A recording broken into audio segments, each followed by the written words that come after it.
But yeah, I was just should we get into it? Yeah, just because we can just we'll jump right in. But yeah, welcome back to the Wingin It podcast. Today we are joined by a special guest. I forgot to ask you, should we call you KC or Kudzi?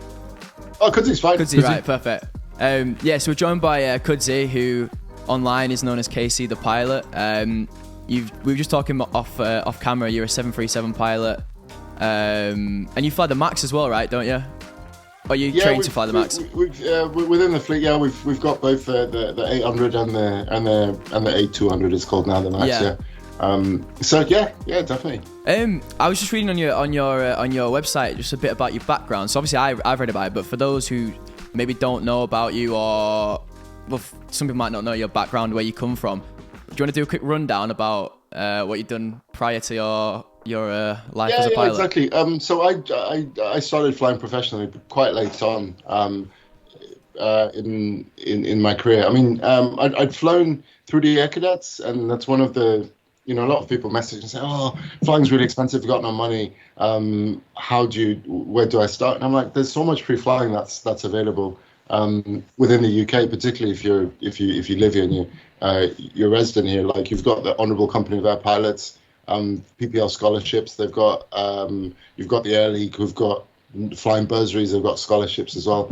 But I started off in the air cadets, and we'd probably get maybe an hour of flying each year, something like that, 25 minutes, a couple of trips around, and the tutor.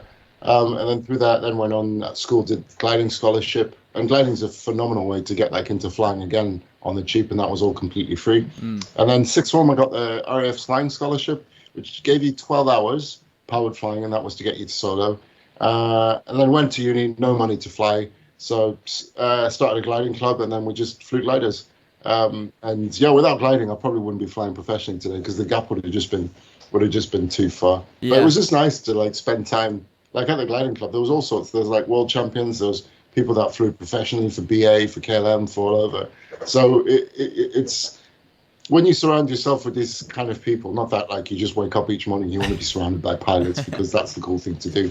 It just makes it a little bit more believable, and it doesn't feel like it's such an impossible concept. Because I was just saying to you, at times when I was doing my flight training, you'd see a big jet taxi pass, and it just seems like it's completely impossible, and it's never going to happen.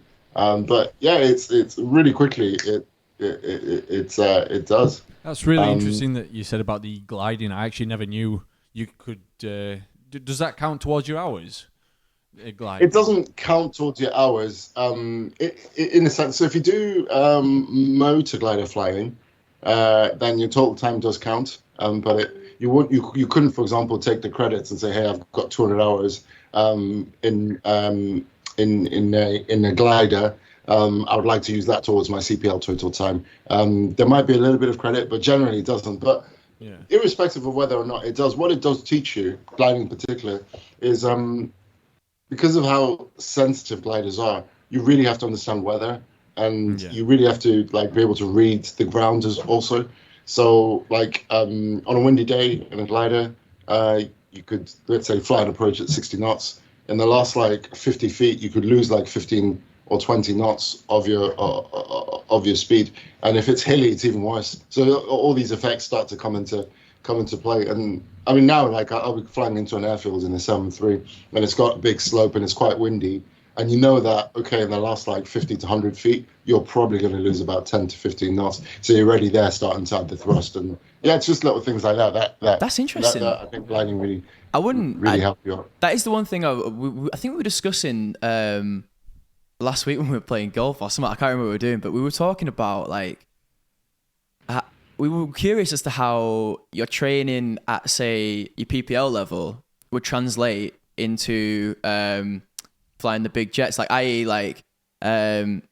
kind of your knowledge, having to understand winds and etc would come in when you start flying a jet that's got a multi-million-pound computer on board and does everything for you, or has the perception it does everything for you. By the sounds of it translates quite well, or you have to think similarly.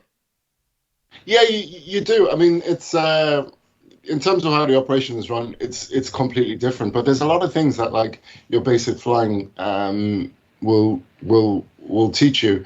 And it's just simple things like the effective controls. If you're coming in on a crosswind landing and you just kick the rudder and you don't do anything else, your wings are going to start to drop. Yeah.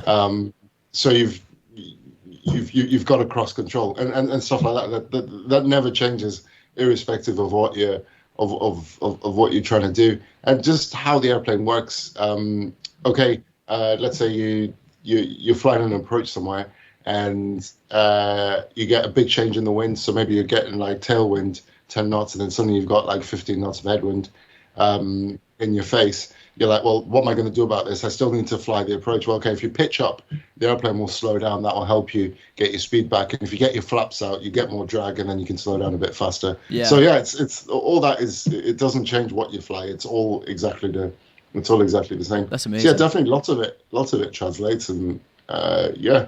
Yeah, we definitely find that you tend to learn a lot more once you get your PPL license. That's when you truly start learning. 100%, yeah. 100%. Those days when you're flying along and you terrify yourself because you bumble into some cloud, and like your MSA is like 1,800 feet and the cloud's like scattered to 2,000 feet. You're thinking, this isn't the cleverest thing I've had to do. Or you get lost, or you're approaching controlled airspace and you haven't sorted out your clearance, and they've just told you to stand by, and you're doing like you can quickly see the boundary coming. Yeah, absolutely. Yeah. All of that. It's I mean, I must say, I had it in my skills test where, for the first proper time, I kind of had my heart going because, so where we are, we're in Sherburn, and the skills test obviously is usually in like unrestricted airspace. That's the word I was trying to find. Yeah. And I was routing over towards I can't remember the name of the village, but it takes you directly over Scunthorpe and it takes you directly over Humberside Airport. And at the time, obviously you don't have the luxury of the Skybeam or your phone or anything. No. And ATC were onto me. They were saying, "Oh, we've got a KLM 737 coming into land at Humberside," and they were like, "Can we vector you just around the aircraft?" And I was just like, "Yeah." But then in my head, I realized I'm gonna have to kind of calculate all the angles, new headings, and every 30 seconds he was telling me to fly due, whatever. And honestly, at that point, I was come the end of that when he said resume your navigation, my head was just completely frazzled. I was a lot. That's the last thing you need on your skills test. Yeah, and I wasn't lost. I knew roughly where I was. Yeah. But it was that. As soon as he releases, you're like, right, crap. Where am I? Where am I? I need to quickly. What do I do now? Yeah, but always good. But yeah, that makes sense. Yeah, it's true, and it's also the bit about thinking ahead of like what's going to happen and what's coming next. And you have to do that, and it's the same. It will happen once. Like you're going to an airfield you've never visited, and you're like, right, we're going to descend on the dead side. And you're trying to figure out, right, which runway we're using. Okay, I need to be over there. All right, and once I come over there, what's going to happen next? And it's the thinking next bit, which you get. And I think initially when you start your flight training, you're so reactive. You're like, oh, I'm flying 10 knots fast, and you fix that, and you're like, oh, I'm now 100 feet high, and then you fix that, and there's not much else going on outside. And then as you get more and more experience and you get further, you start looking more outside, and you can anticipate things a bit more. Like, you'd be like, oh, that's a microlight, they're going to be really slow, they're going to screw up my circuit, so I'll just bring the speed back now, we'll widen the circuit out a little bit. And yeah, it's whereas day one you'd have flown right into the microlight. yeah exactly. 100%. We've all experienced that. And we've all, I think we've both had a few close calls with gliders as well. Yeah, I've been dancing in and out of gliders, and not that we were flying into the gliding. Yeah, just to put that caveat on. Area. No, we were above. I think in both times, but they tend to break that. What we'll do then is we'll go back to the beginning. So I'm curious to see. Obviously, you said that you came to flying later in life. Not that you're old, but like you came further down the line. Let's say. So where did it all start off? Where did you always want to be a pilot when you were a kid, or like? Yeah, I think I did, but it's just I just didn't have access to it. And only access to me came when I was in secondary school through the Air Cadets, and then into university. So I was quite lucky. I finished uni with a PPL from the Honourable Company of Air Pilots, and I'd recommend anyone who's was thinking to go and apply over there. But then, like, I studied aerospace engineering. There were no jobs in 2008 when I finished. The aviation industry was struggling from the banking crisis, the financial crisis. So it was just a nightmare. So I went into oil and gas, and that was phenomenal. But life takes over. You know, you try and buy a house, so you don't have the money to go flying every weekend. So you just kind of park it. And it was only after about 10 years in the company, unfortunately, my job was at risk. I went through a redundancy process, but thankfully they kept me on. But I remember before the process had finished, I got my letter, and I was driving home, and I drove past the gym, and you're like, oh, can I really afford to keep a gym membership going when I might be out of work? And I got home, and I remember looking at the Skybox, and I was like, can I really afford the 70 quid a month to keep my Sky going? Am I not going to need that money later? And I think going through that process, it made me realize that life is not just like, this sounds a bit deep now. It's not it's not there to just sleepwalk, and you need to decide what you want to do with it, and what makes you tick and what makes you happy. So I was just like, you know what? All of this is a load of nonsense, really. It's just a facade. Somebody pays you reasonably well, but as soon as you take the paycheck away, you've got nothing. So I was like, well, what's the point of like grinding day in and day out purely for something that you're not that fussed about? So I just decided, well, I didn't know what I wanted to do, and then a friend of mine, he was a captain at EasyJet, and EasyJet were looking for the pilots for Amy Johnson initiative, and they were offering conditional employment on the basis that if you finish the course with L3 or CAE at the time. But the problem is they were asking for 120k pretty much up front for the MPL course or the traditional course. So I went through the process. Thankfully, I didn't get in. They said I didn't demonstrate enough captaincy during the interview, and I was a bit down. But then when I sort of digested and sat back, I looked and I was like, hang on a minute, I've got a PPL. Okay, I've got 80 hours, which is not huge, but it's still. And then I looked at what the total requirements were, and it was 200 hours to get a CPL, 150 hours to get an MEIR. And I was like, well, I'm pretty much a third of the way there, and I'm pretty certain it's not going to cost me 120 grand to get to the end. So just started going to the airfield on a weekend and plodding on. Anyway, I'd start off. I'd saved about 20 grand up in my ISAR. I didn't know what I wanted to do. So I got to the airfield, and initially I was like, I'll fly once a month and see how that goes. And then I was like, well, I've got the time and I've got a bit of money in the bank, so why don't I fly every weekend? So I'll just rock up every day, and then you progress through your hour building, and you think, well, why don't I enroll in ATPL grant school? So I did with CATS.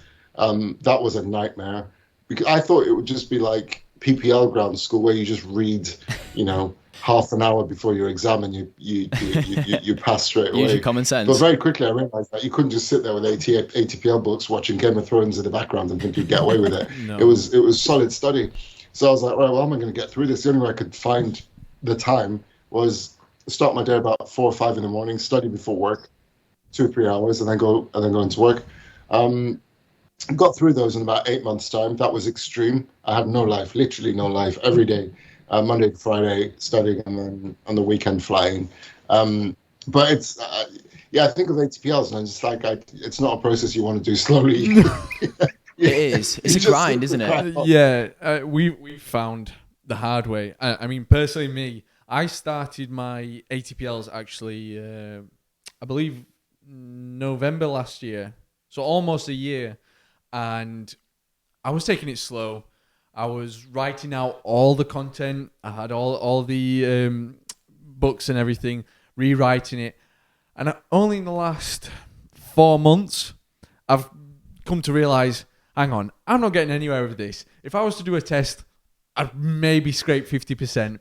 And I think what helped was the fact that Jacob, we both agreed, because we were doing this, we're going to try and do it at the same stage, at the same rate. And I really needed personally to kick my ass into gear, to put it nicely. I think when you learn as well, when you're having to learn on your own, for me personally, like, it's really hard. Like, my attention span is next to nothing. Yeah. So for the first set of exams, I really had to, like you say, get my ass into gear and focus. But like now we'll be able to run at the same pace at the same time. We'll be able to bounce off each other. And I think, to be honest, that might help a lot more. Yeah. In terms of going forward. Yeah. It's kind of a case of a bit of competition, pushing each other, and that's where, in a sense, why a lot of people say, "Oh, it's good to do it at a school, in house." Yeah, it does cost a lot more, and we figured that out. But I think if you can get it done in 8 months, I think usually they say 8 months, 9 months, you can do it. The ATPLs, if you've got the money, personally, I'd suggest it, because only from the situation I've been in, I've delayed it for so long, for a year.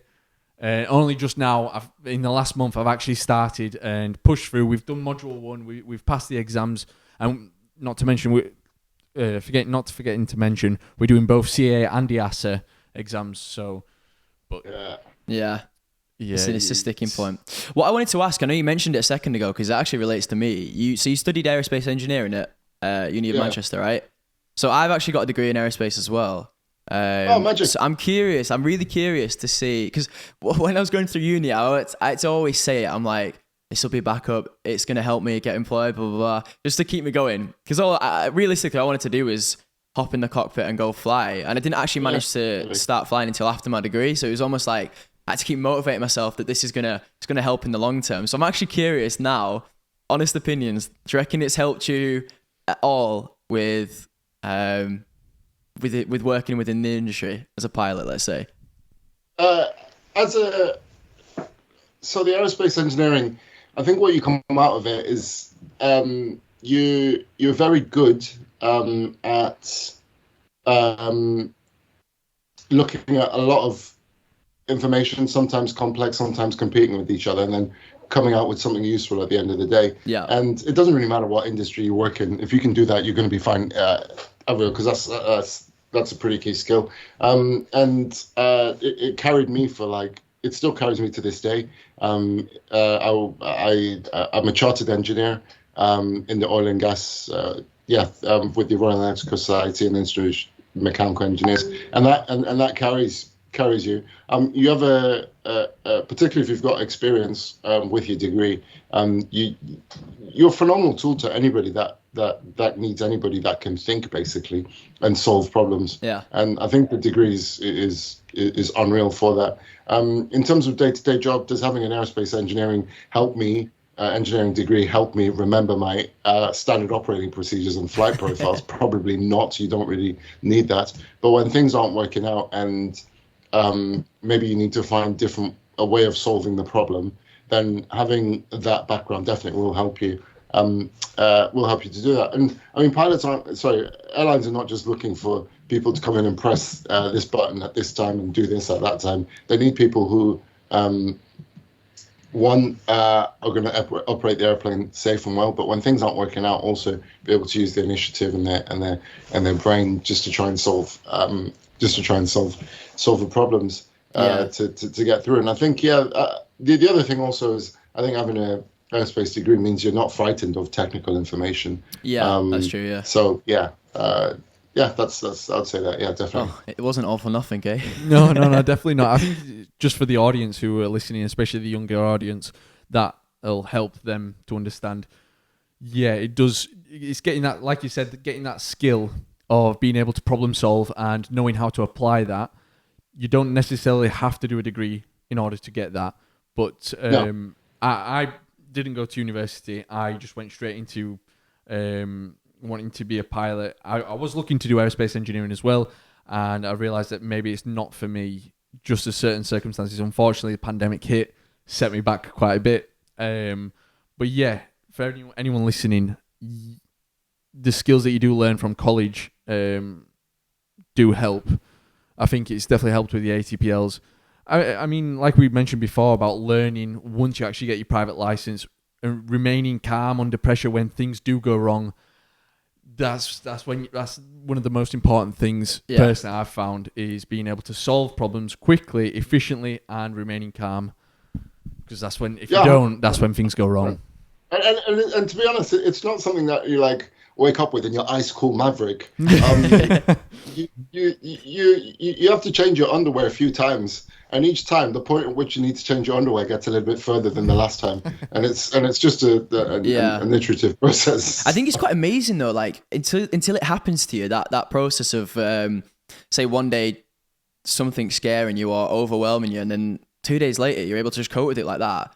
It's actually quite amazing when it happens. Like, and the biggest one for me was being able to handle the comms and the flying. Like, really overwhelming at the start. I think that overwhelms a lot of people, especially when they first start flying. The comms just throws everybody off.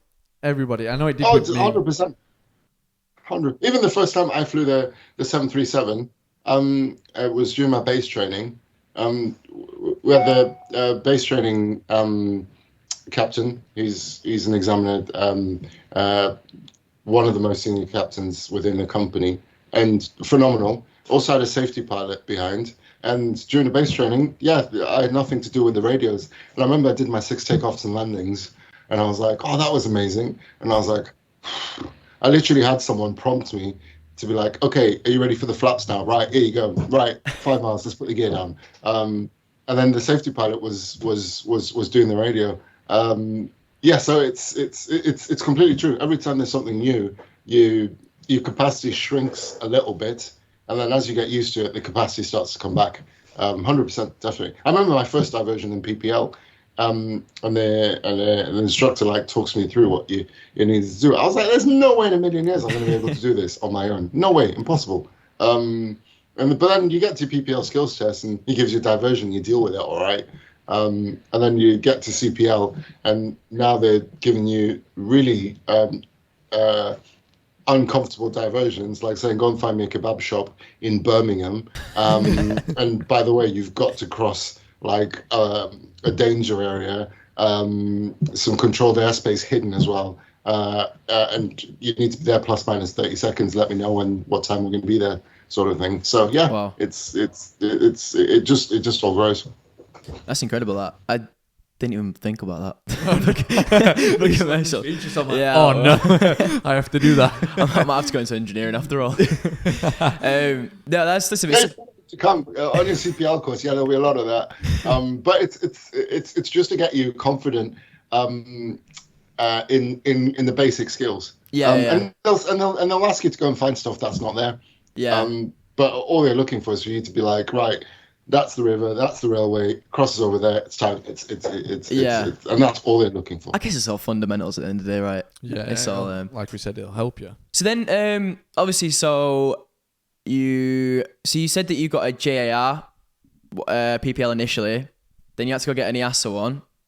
Exactly. So then once you got your EASA, then you did your ATPLs, and then from there, how did your training go from there to jumping into the 737 first time? It's pretty much exactly what I've been doing, just flying on the weekends. So as I was getting towards the end of my ATPLs, maybe I had about 3 or 4 left to go, or the last module. My flying school, I was doing a lot of my flying in Blackpool. So West End Blackpool got their CPL course approved. So I just went and knocked next door, and I said, oh, I hear you've got a CPL course. They're like, yeah. And they're like, and because I was doing it around my flying job, I said, have you got instruction on the weekend? They're like, yeah, we've got an instructor on Sundays if you want to come in. I was like, yeah, cool. And they were like, when can you start? Oh, I said, when can I start? And they're like, well, we've got a slot next weekend if you want. And then just went in. So every Sunday I'll do CPL course. And as I got closer, maybe once I was coming up to my mock test, or then I might have to take a day off work here and there to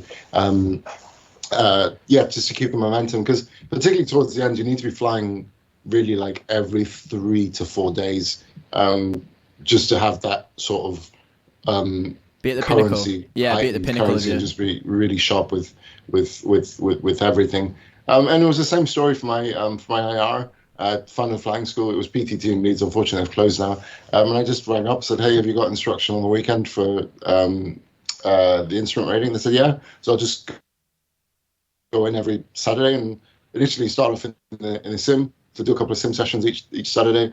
And then once you get into the aircraft, then, a couple of days off here and there just to make sure that you're flying every 3 or 4 days in the run up to your test. And then, take the test, and that was that. And then as I was coming to both courses, towards the end of both courses, I needed an MCC course, and that's the multi-crew course is probably the most important part of your training in terms of bridging the gap between single pilot CPL flying to actually getting into an airline environment and passing an airline assessment. So I did the APS MCC with VA Airline Training in Cambridge. They're one of the first to have it in the UK. And yeah, it was unreal. I had 4 job offers at the time, but within 6 weeks of finishing my MCC course. So yeah, I had a decision to make, and yeah. I actually knew that, because when I was down at Bristol doing my revision week and exams, there was a magazine slapped on the table, and out of curiosity, I just picked it up, and I saw your face in it. And all right, yeah. I don't know if you knew that yourself, but I'd be getting some money from that if I were you, for image rights and all that. But yeah, which magazine was that, by the way? No, what? Sorry. Which magazine was that? The most useless pilot in the world or something? I think it was more of a brochure than a magazine. I think I used magazine. Yeah. I think I've seen that actually. But yeah, I didn't know if you knew that, but right. Yeah. I didn't. But yeah, it's interesting. So then, obviously, skip to the end of all your training. You're applying for a job. How did that process go for you? Because I've heard it can be quite stressful in keeping your knowledge tip top in that period of job seeking is quite hard. Yeah, that's it. So it's a bit like Formula One and the tires. You want to keep the tires hot, and the longer you leave it, the tires start cooling down, and then it becomes harder to keep them warm. So when I finished, I finished my ATPLs in like April, was applying for jobs in September. Sorry, was that this year or last? No. When? Oh no, this is I finished my ATPLs in like April 2018. Oh, right. And then I was applying for jobs in like in the September. So okay. you do go back, but I think there's a lot of like material online, like Ace Technical Pilot. That's great because you go back through there, and it helps you just refresh on what you need. And when you're applying for jobs, there's some fairly good information in terms of what technical questions are being asked. I mean, they're not going to ask you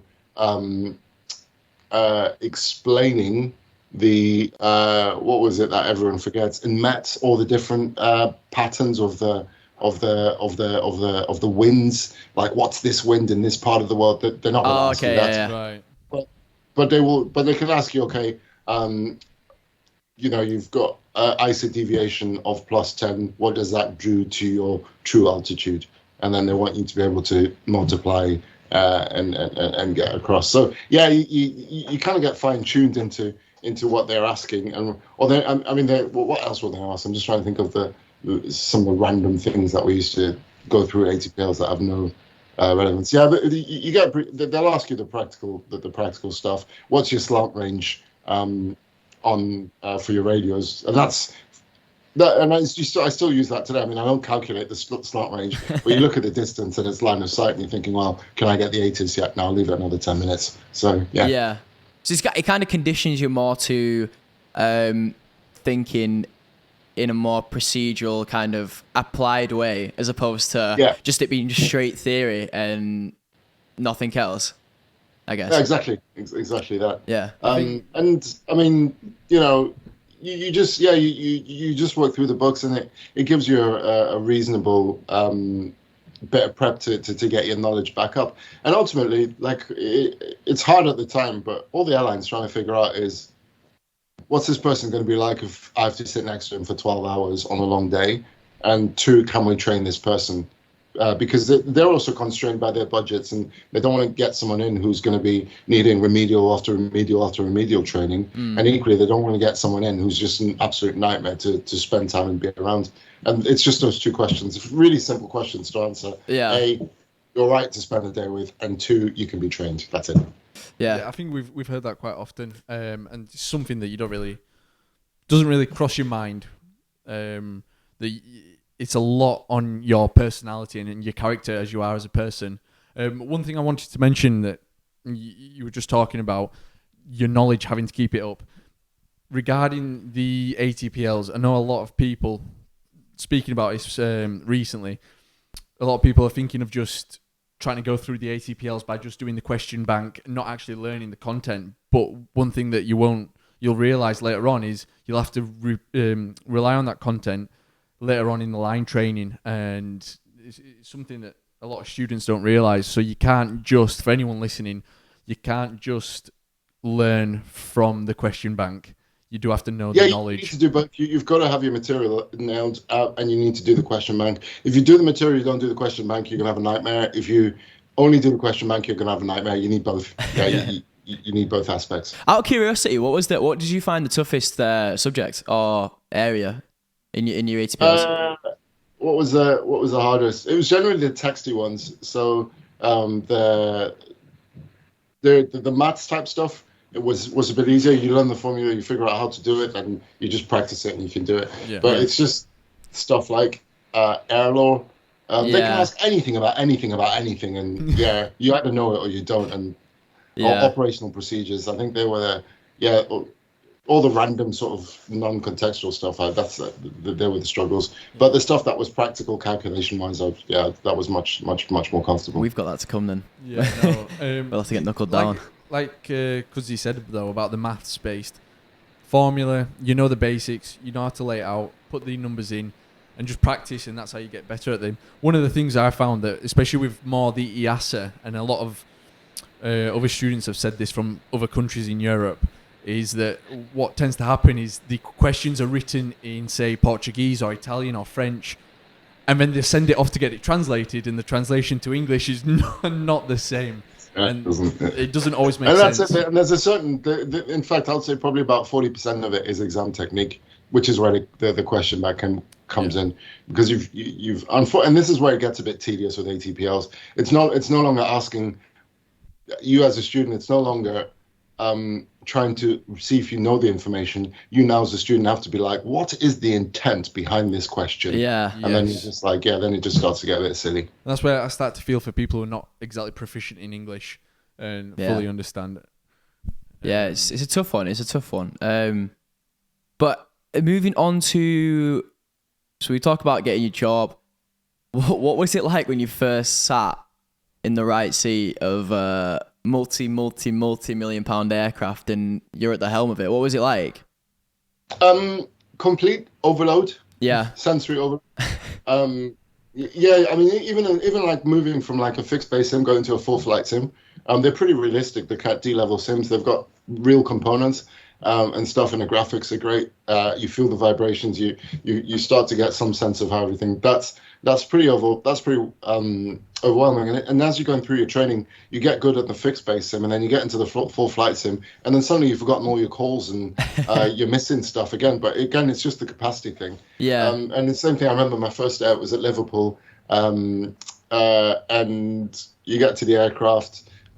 You do about 8 seats in the eight sectors in the jump seat, so you get to see how the crews operate. But it doesn't prepare you because you've been so trained throughout for you're on the simulator, and you do a briefing, and then they give you your load sheet, and then you fill in your performance, and then you talk about your performance, and then you do your checklist, and then you get clearance. But then in real life, it doesn't work like that.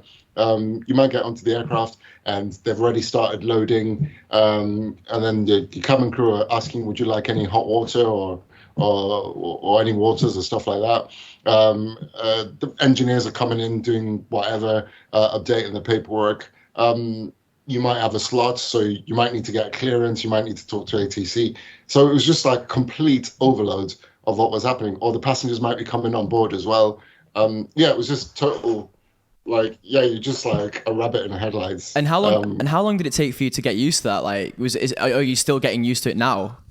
I mean, the first flight is always like that. Yeah. And I mean, I still remember it was we're operating out to Malaga. I was pilot monitoring on the first sector. We took off, and then there's like a syllabus of items that you need to get signed off during your line training, basically. And the first ones are like safety related. So making sure that like if the captain got incapacitated, you could land the aircraft. So you need to be able to, you have to get an auto land done, and also that also gets your autoland qualification done. Because you'd be no use as a trainee pilot if suddenly it was foggy and oh no, I haven't got my Cat 3 qualification. So yeah, there's a lot of safety stuff. But yeah, it's the syllabus is really good. You go through it. There's stuff you need to get signed off. And over time, it becomes, you have more and more. You start off and everyone's waiting for you.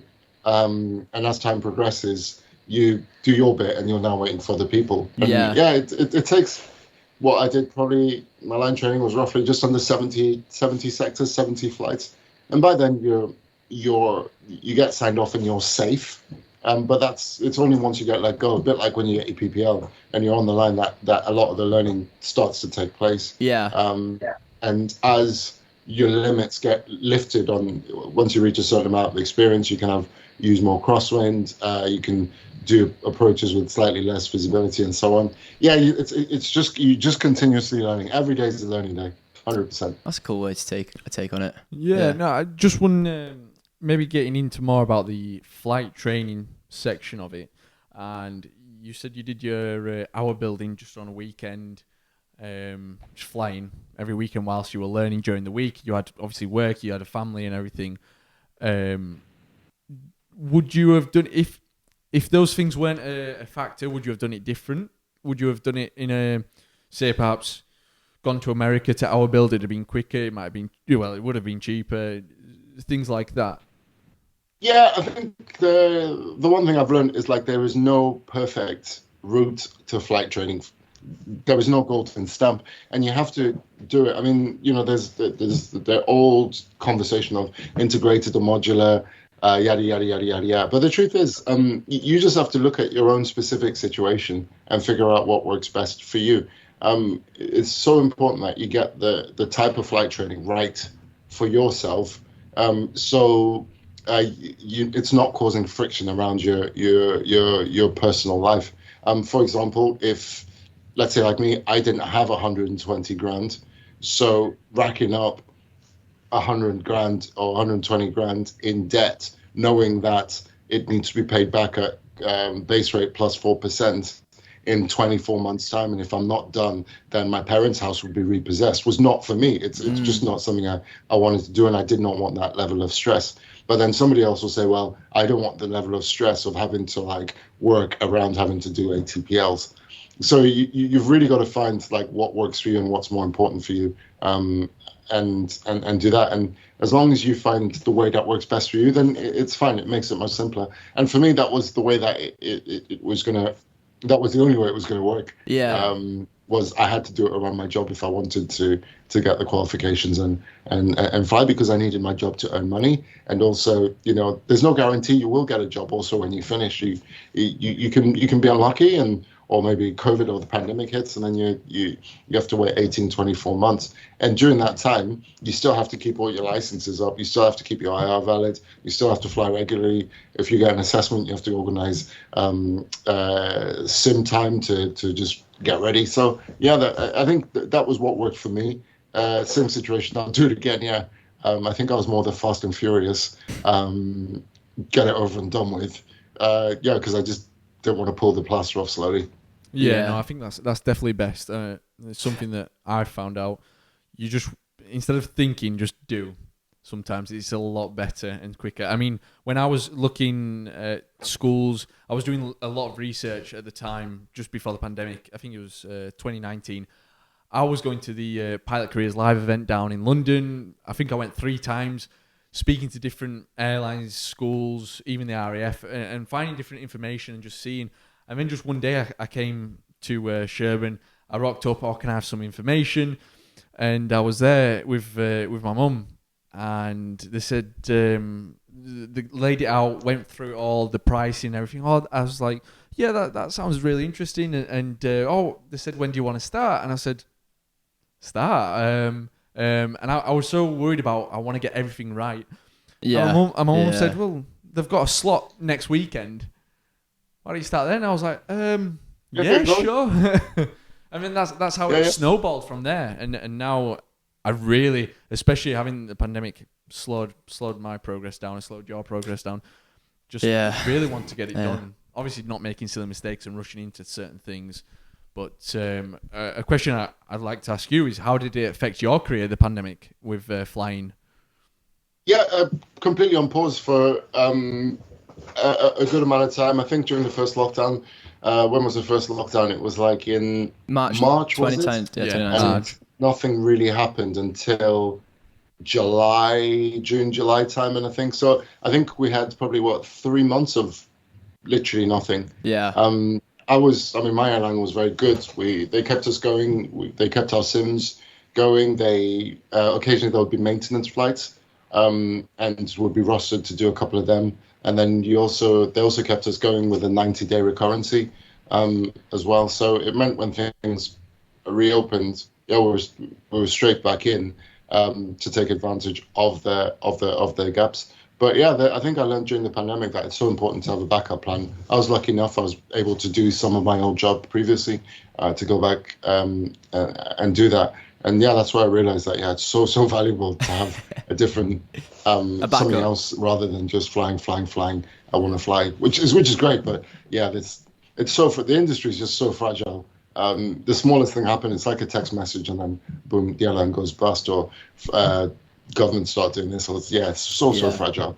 I'm going to ask a question. I seem to ask every single pilot we speak to. Have you ever used like home simulators, like Microsoft Flight Simulator X or the new? Yeah. I think I had probably like 20,000 hours before I started my country. And do you think that helps you? Do you think it helps you in the long run in terms of like, I mean, obviously not with physical hand flying, but maybe like the procedural side of things, or kind of checking out? Yeah. Like I remember I said, this is so sad, but when I was like in my teens, I'll do like a real time flight on a Saturday from like London to JFK. I've been there and done that. God, that must be 5 hours just sat there. It is, no, it is. Yeah. And my mates would come in and be like, right, let's take off. And I'm like, no, we need to finish the checks. Right, let's do it. No. So yeah, I mean, it's good because you know what you're looking at fairly quickly. And it just helps you kind of understand how things work and so on. I mean, on flight sim was great because you could like put in an ILS and like fly the ILS with the autopilot, and and like you're doing that in your teens. I used to fly for virtual airlines, and the amount of hours I racked up on it, but then they have software which would make sure you can't just like cheat and just fast forward or not be at the controls. Like you'd have to put a frequency in somewhere every 2 hours, but it wouldn't tell you when. Yeah. So you'd have to be at the controls roughly like for pretty much the whole flight. Make it more realistic, but it was funny. I spent a lot of time. It's a shame you can't log the hours though. Imagine in real life. It's true, but it's good. Yeah, and also during like preparing for assessments and stuff, that also was super helpful for me because it's a way to learn the profiles really quick, and if you know roughly what you're going to get during the assessment, then you can like practice your holds or direct entry, teardrop, and all of this. And it just means you're not wasting the money in the sim. You know exactly what you're doing, what you need to do. Yeah. He's already fed up with my chat. He's off. He's getting his I can't remember what you call him. Yeah. What do you call it? I can't remember what it's called. I used to know the name. But yeah, I think it's quite scary how realistic the sims are getting now. Obviously, you'll have experienced. I've never experienced one of the full motion sims. So I can't even. Fixed base. I've done one fixed base, but that was when I was a kid in a 727. So it was quite an old thing. But it's scary how realistic the actual sims are getting now, home sims. So I'm gonna be intrigued to see how that translates into future pilots and like just the dynamics of it, like whether the pilots will come up, like kids will be coming up into the actual training and being like, this is that, and being just able to. I think some it can be translated across, but not to an extent where it's more realistic as such, and like you'll know straight away. But you know where things are, you know where the instrument panel is, you know where certain bits are, and that definitely cuts some time. I know we've been told that it'll help you even on your CPL. You're told the day before, this is the route you're taking. You'll be going this way. So if you can fly that the day before on Microsoft Flight Sim, especially now with it being more mapped out and the topography, being more realistic. Big You word. know what you know what to expect along the way. Okay, there's a viaduct over there. There's a motorway service station here. So you know it kind of prepares you. There's less things you have to worry about. Oh, definitely, and even for your IR as well. I mean, yeah, you just get to practice at home with the different profiles and stuff like that. So yeah, it's a great tool. And you look at like X-Plane 11, X-Plane 12, and what they've got on like on like the Zebo Mod 737. It's yeah, literally system for system. It is, and then you also can overlay it with like VATSIM, and have the ATC interaction, and you get actual controllers, real life controllers coming on for. So the server is actually pretty good and it's pretty crazy, isn't it? Professional. It's nuts. You think you get bored of it, yet they'll spend however many hours at their job, and then they'll be like, "Nah, sorry, I'm gonna spend a few more hours online at home," kind of thing. But it's amazing. I love that world. What I wanted to ask you, because we'll move on to kind of your YouTube media blog kind of thing, because like you say, that's when I first knew who you were, about when I was first trying to figure out my path into getting into a PPL, let alone a full ATPL. But I remember watching a video of yours about your top, I think it was your top 5 GA airfields to visit. And I can't remember for the life of me which one you said was top, but just for like, because I really want to find out. We've not visited many places, have we? No. So I'm curious. Not yet. No, but that's what I'm saying. So I'm curious. What is the top? Where's the best airfield you visited? Shoreham was pretty awesome. I've got a natural soft spot for Halfpenny Green. I like the That's Wolverhampton. Wolverhampton, right? Sorry, is Halfpenny Green Wolverhampton? Wolverhampton. Yeah, I've been there. Yeah, that's sorry, Shoreham, you say, yeah? Yeah, Shoreham's pretty cool. Just with the architecture, with the layout and everything, that I really enjoyed that one.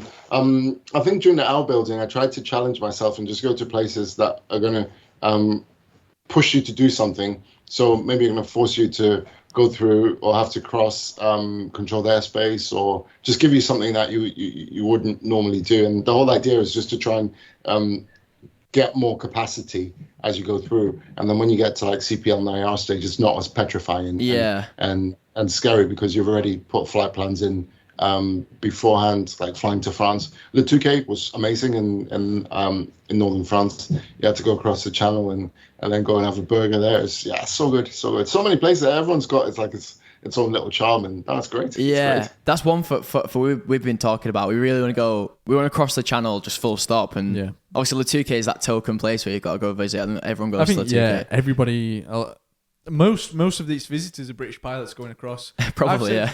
I know that you have to do for your CPL. One of the criteria is you have to do a 300 nautical mile trip, possible solo, and then you have to do 2 landaways as well during that trip. But you can't. I don't think you can do it with any other pilots, unless I'm mistaken. Yeah, it's got to be done by yourself. Yeah. On mine, I went to Duxford as one of my stops. That's not bad. Yeah, it's amazing. It's so good. Yeah, we did the Duxford stop. We cheated the system, didn't we? We loaded plane pretty much to full with passengers and paid like I don't know how much was it. The landing fee was like £16. Yeah, and then obviously it was a museum entry as well. Yeah. And then we just all 3 of us were walking around Duxford Airfield Museum for like hours and hours, but obviously we saved probably I think it was like £25 entry usually per person. So we saved like 50-60 quid between us all. But that was a good trip Duxford. I like Duxford. I definitely recommend it to anyone who wants to go and visit. But yeah, no, we'd love to get around and see different airfields.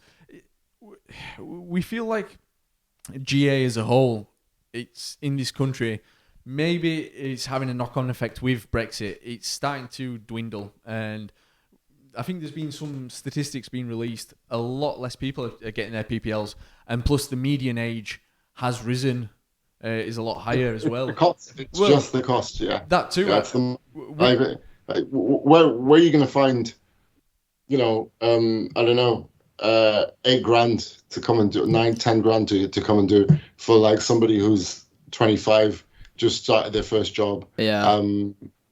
trying to get on the property ladder. It's unfortunately, that's the direction it's going. It is unfortunate. I think we were discussing actually earlier before this interview started. It'd be great to see the CAA do something similar to what has been done. We know in Poland, I don't know anywhere else, but they've cut VAT off of flight training. Yeah, definitely. And that 20% is a massive difference, especially if you do it over the course of, I think if you're spending 80 grand over everything, 16 grand less is a hell of a difference. Even just your hour building to get your 100 hours P1. Let's say you find ballpark, let's say it costs you like 15 grand. You take 20% of that off, you're saving 3 grand. Yeah. 3 grand, what does that pay you in real terms? That's your ground school paid for. Yeah. Literally, yeah. Yeah, or the exam fees or whatever. We've already discussed, that's another thing, hidden costs. But we've already discussed about, I think we're pretty set on going to America just to, one, experience out there because it looks quite cool, but two, I think if there's 2 of us or even 3, it makes it a hell of a lot cheaper because you can just share accommodation, you can kind of, not half a food bill, but it's a lot cheaper. Yeah, do you know what I mean? You can do different things. I think it'd be good for us to speak to different people out there, people in the industry, and get to know them as well. But we did try to cheat the system a little because we were told... We got tipped off. We got tipped off. Misinformation that you could... If 2 pilots were in the same aircraft, you could share the hours.